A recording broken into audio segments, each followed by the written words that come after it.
Coin blocks in Super Mario Bros. Come in many different shapes and sizes, and while many assume, or were perhaps lied to, in official strategy guides about the contents of these blocks, I'm here to set the record straight. How interesting could a video about blocks be? Let's find out together, shall we?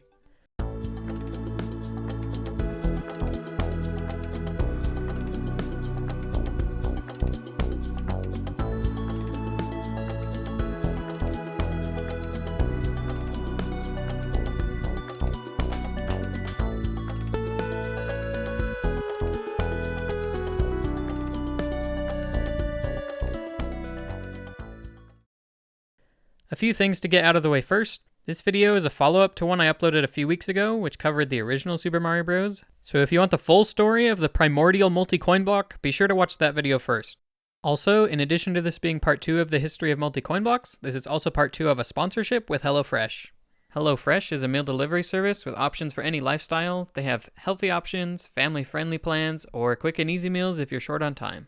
And speaking of time, using HelloFresh is a great way to save yourself time in general. If you're trying to develop a habit of cooking more often, the last thing you want is to avoid doing it because you don't have time to go to the store or find new recipes and everything that goes along with that.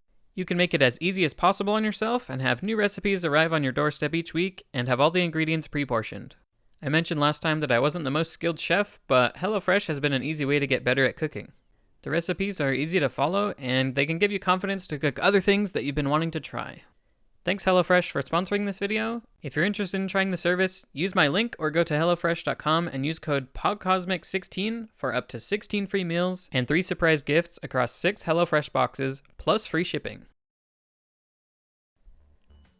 Last time I talked about the original Super Mario Bros. For forever, and it took over the whole video. So surely we won't talk about it anymore, right?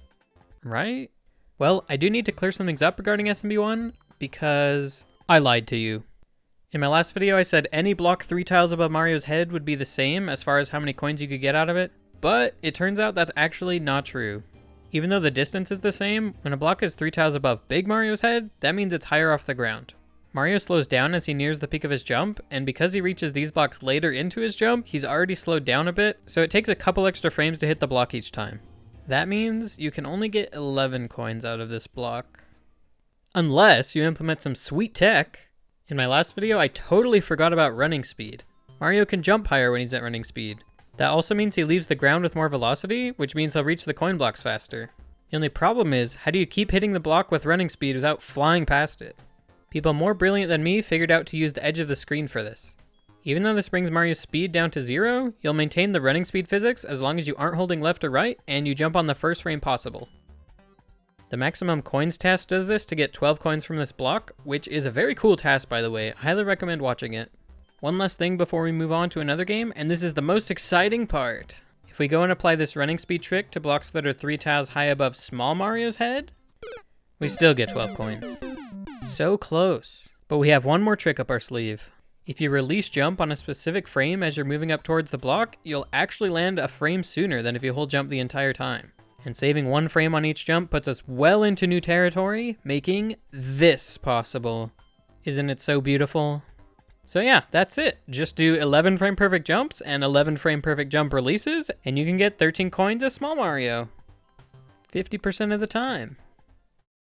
Alright, now that we've exhausted SMB1 of this topic, let's talk about the sequel, Super Mario Bros. 2, known outside of Japan as the Lost Levels. Those who are familiar with this game are probably thinking about how it has the same physics as the original, so the conclusion should be the same. But this game does have some new physics. That's right, Luigi, who is the best bro. Except in this game. Luigi accelerates slower in all directions, forwards, backwards, up, and down. Because he's such a slowpoke, he takes 18 frames between each coin block hit instead of the typical 16. However, if we apply the same technique we just discussed to do running speed jumps, then we can hit the block every 16 frames, which is perfect. So there you go. All you need is a simple 14 frame perfect jumps with Luigi, and you'll have a 1 in 3 chance of getting 16 coins. I wonder who will be the first person to get 13 coins as Small Mario or 16 coins as Luigi. Okay, finally a brand new game, Super Mario Bros. 3. As with almost all multi-coin blocks, the ones in this game have a limited amount of time to get coins from them, but they also set a hard cap on the amount you can get. This one is really funny to me. It was probably supposed to be 10 coins as the max, just like I have to imagine frame rules were supposed to be 20 frames long instead of 21. Either I'm missing something, or NES devs made a lot of off by 1 errors back in the day. Anyway, all of this to say the maximum number you can get in this game is 11. Getting that max number here is a huge contrast compared to the previous games where it was insanely difficult. In SMB3 you have 200 frames to collect coins, and you can get a coin from the block every 12 frames, so you have 80 frames of leniency, which is over a second. Once you hit 11 coins, the block becomes empty even though the timer hasn't ran out.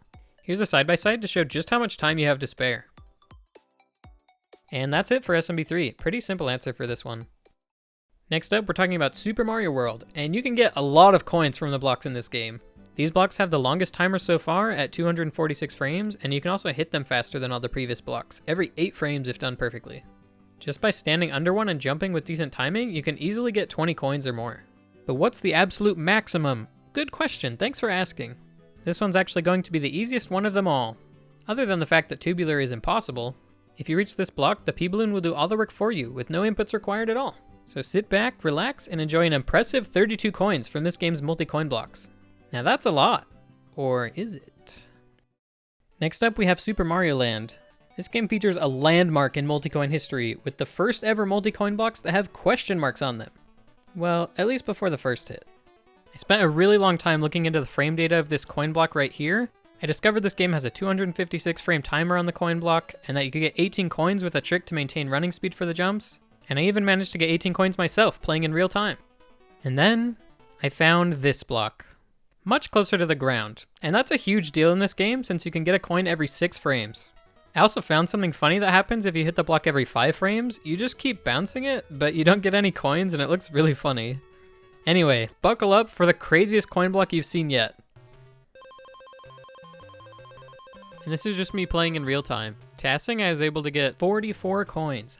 44! That is crazy. Super Mario Land turned out to be way more interesting than I expected. Alright, at this point there's a bunch of little coin block facts from various games that I'm now going to rapid fire at you. Mario 64 doesn't have quite the same multi-coin blocks, but it does feature these blocks, which have a 3-coin and a 10-coin variant. New Super Mario Bros. Was the first game where you could ground pound the blocks, which makes getting coins easy. The blocks are based on a timer, and they let you get as many coins as you can within the time limit. If you get at least 10 hits in before time is up, then the final hit will produce a mushroom. New Super Mario Bros. Wii blocks have the same timer system as the DS game, but the reward for hitting them 10 or more times is 5 bonus coins shooting out. Mario Galaxy doesn't let you ground pound multi-coin blocks, but it does have them, and they have the standard 10 coins. Super Mario 3D Land has this thing, which technically is a coin box and something totally separate, but it gives you coins forever as long as you're moving around and you don't take damage. New Super Mario Bros. 2 has a similar coin box, but it's gold and it runs out after 30 coins. Super Mario Odyssey lets you throw your cap against a block to quickly collect all the coins. And finally, let's talk about Mario 3D World, the most interesting of the modern Marios. For starters, this game has wide boys. 3 coins come out of them per hit, and they have the common 10 hit limit, so you can get 30 coins total from them. But that's not all for this game. Oh no, here comes the big one. The ultimate multi-coin block is right here. What, it doesn't look like anything special? Well, take a wild guess how many coins it has. 10?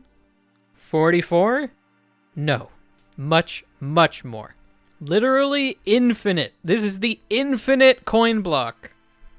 There are a few of these strategically placed in areas of the game where you don't have a lot of time to hit them, but this is it.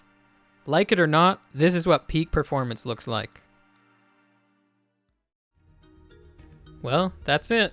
Know any obscure multi-coin block facts that I didn't? Let me know in the comments. And don't forget to subscribe.